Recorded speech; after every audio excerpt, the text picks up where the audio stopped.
አንዲት ቤተክርስቲያን ክርስቶሳዊት ወይም ደግሞ የጌታ ሐዋርያዊት ዓለም አቀፋዊት ተብላ የምትጠራው ኢየሱስ ያስተማረውን ትምህርት ስትከተል ሐዋርያቱ ያደረጉትን ስርዓት ስትከተል ትምህርታቸውን ስትከተል ነው። እሱን ነው በነቢያትና በሐዋርያ መሰረት ላይ ታንጻችኋል የሚለው ሐዋርያው ጳውሎስ በኤፌሶን መልእክቱ። በትክክል ፎሎ የምታደርገው ቤተክርስቲያን የጌታን ትምህርት የሐዋርያትን ትምህርት ነው። ስለዚህ በመሰዊያው ፊት ያለው ለብሉይ ኪዳኑ መስዋዕት ብቻ አይደለም። እሱ ለሚሰራው መስዋዕት ራሱ ሰዊ ራሱ መስዋዕት ተቀባይ ሆኖ ለሚሰጠን መስዋዕት መሰዊያው ፊት ቁመን መስዋዕት ከመሰዊያችን በፊት የበደልን ያሳዘነ ሰው ካለ በመሰዊያው ፊት በቤተ መቅደሱ በታቦቱ ፊት ያን መባችን አስቀምጠን ሄደን ከወንድማችን ጋር ታርቀን መተን ቅዱስ አዮ ማቴዎስ 5ን ጠቀሰና ቀጥታ ወደ ምን ወሰደው? ወደ ታቦት ወሰደው። መሰዊያ የሚለውን ወደ ምን ወሰደው? ወደ ታቦት ወሰደው። የመሰዊያንና የታቦትን ልዩነት ግን አሳይቻቸዋለሁ። የተለያየ መሰዊያ ውጪ ነው፣ ታቦት የብሉይ ኪዳኑ ማለት የብሉይ ኪዳኑ ታቦት ቅድስተ ቅዱሳን ውስጥ ነው ያለው፣ መሰዊያው ደግሞ በስተውጭ ነው ያለው። መሰዊያ የሚለው ኢየሱስ ውጪ ያለውን ነው አልኳችሁ። እነሱ ግን መሰዊያ ያለውን ቀላቅሎ አታሎ አጭበርብሮ ለማለፍ ነው የሞከረው። ይዤሃለሁ አታመልጥ። እንደዚህ አጭበርብሮ ማለፍ አይቻልም። there is no way በቃ።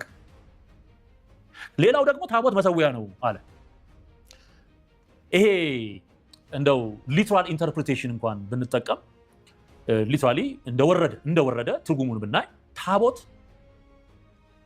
ታቦት ይሰዋበታል ወይ ስትል አይሰዋበትም። ታቦት አይሰዋበትም። ሊስን ስማ፣ አይሰዋበትም። መሰዊያው የት ነው ያለው? ውጭ ነው ያለው።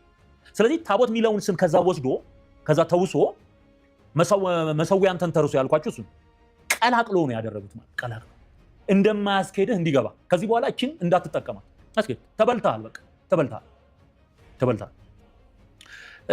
ኢየሱስ ሌላው ያስቀመጠው ሐሳብ ምንድነው? ኢየሱስ ስጋዬን ብሉ ደሜን ጠጡ ብሎ ስለሰጠን ያንን ምን ሰዋው ታቦት ላይ ነው። የትኛው ቦታ ነው ኢየሱስ ታቦት ቀርጻችሁ ለኔ ለስጋዬና ለደሜ ማቅረቢያ ታቦት የሚባል እንጨት አዘጋጅታችሁ በነ አርሴማ በነ ኪድዬ በነ ምናምንዬ ስም ሰይማችሁ እሱ ላይ አስቀምጣችሁ ሰውልኝ ብሏል እንዴ? ብሏል ወይ? ከየት የመጣ ትምህርት ነው ይሄ? ነው የሰው ትምህርት ማለት ይሄ ነው። የሰው ትምህርት ማለት ይሄ ነው። ኢየሱስ ያላዘዛቸውን የሚያደርግ። እሺ ኢየሱስ ራሱ ያንን ስርዓት ሲሰጥ፣ ጌታችን ኢየሱስ ያንን ስርዓት ሲሰጥ ኖርማል ጠረጴዛ ላይ ሲበሉበት የነበረው ጠረጴዛ ላይ ነው የሰጠው። ለየት ያለ ጠረጴዛ እንኳን አምጡ አላለም። ይሄንን ደግሞ በመጽሐፍ ቅዱስ ማስረጃነት እንመልከት። የማቴዎስ ወንጌል ምዕራፍ 26 ምን ይላል? ምዕራፍ 26 የማቴዎስ ወንጌል ምዕራፍ 26 ላይ ይህን ስርዓት ሲሰራ ጌታ ኢየሱስ መታሰቢያዬ ነው ይሄ ሞቴን ትናገራላችሁ ትንሣኤን ትናገራላችሁ እያለ ይሄንን ሲያዛቸው የት ነው ይሄንን ስርዓት የሰጣቸው? ይሄ ስርዓት የተሰጣቸው የፋሲካን እራት ሲመገብ ነው። ይሄ ከቁጥር 17 ጀምሮ የማቴዎስ ወንጌል ምዕራፍ 26 ከቁጥር 17 ጀምሮ በሰፊው ተጽፏል። በቂጣው በዓል በመጀመሪያ ቀን ደቀ መዛሙርት ወደ ኢየሱስ ቀርበው ፋሲካን ትበላ ዘንድ ወዴት ልናሰናዳልህ ትወዳለህ አሉት። እርሱም ወደ ከተማ እገሌ ዘንድ ሄዳችሁ በመምህር ጊዜ ይቀርቧል፣ ደቀ መዛሙርቱ ጋር ከአንተ ዘንድ ፋሲካን አደርጋለሁ ይላል በሉት አለ። ደቀ መዛሙርቱም ኢየሱስ እንዳዛቸው አደረጉ፣ ፋሲካንም አሰናዱ ይላል። የሰው ቤት በመሸም ጊዜ ከ12ቱ ደቀ መዛሙርቱ ጋር በማዕድ ተቀመጠ። ኖርማል እስራኤላውያን በጠረጴዛ ዙሪያ ተቀምጠው እንደሚበሉት ግን እንደዛ ዳይኒንግ ቴብል የመመገቢያ ጠረጴዛ። ከዛ በኋላ ቁጥር 26 ላይ ሲበሉም ኢየሱስ እንጀራን አንስቶ ባረከ፣ ቆርሶም ለደቀ መዛሙርቱ ሰጠና እንካችሁ ብሉ፣ ይህ ስጋዬ ነው አለ። ጽዋንም አንስቶ አመስግኖ ሰጣቸው፣ እንዲህም አለ፣ ሁላችሁ ከእርሱ ጠጡ፣ ስለ ብዙዎች ለኃጢአት ይቅርታ የሚፈስ የአዲስ ኪዳን ደሜ ይህ ነው።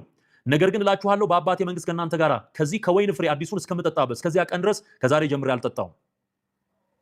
እየተመገቡ በነበሩበት ጠረጴዛ ላይ ይህን ስራ ተሰራ።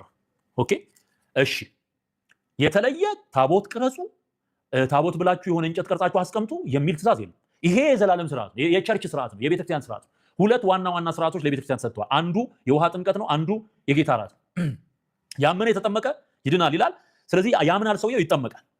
ከዛ ደግሞ የተጠመቀው ሰው የጌታን ራት እየተቀበለ በአንደበቱ የመሰከረለትን ጌታ በተግባርም እንደዚሁ ሞቱ ህይወቴ ነው እያለ እየመሰከረ ይቀበላል። የጌታን ራት ይካፈላል። ቸርች የምታደርጋቸው ሁለት ዋና ዋና ስርዓቶች እነዚህ ናቸው። አምልኮ ምኑ እንዳለ ሆኖ ማለት ነው።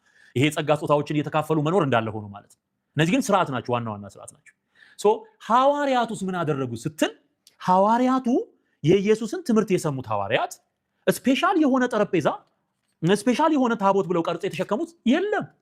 ስለዚህ አንዲት ቤተክርስቲያን ክርስቶሳዊት ወይም ደግሞ የጌታ ሐዋርያዊት ዓለም አቀፋዊት ተብላ የምትጠራው ኢየሱስ ያስተማረውን ትምህርት ስትከተል ሐዋርያቱ ያደረጉትን ስርዓት ስትከተል ትምህርታቸውን ስትከተል ነው። እሱን ነው በነቢያትና በሐዋርያ መሰረት ላይ ታንጻችኋል የሚለው ሐዋርያው ጳውሎስ በኤፌሶን መልእክቱ።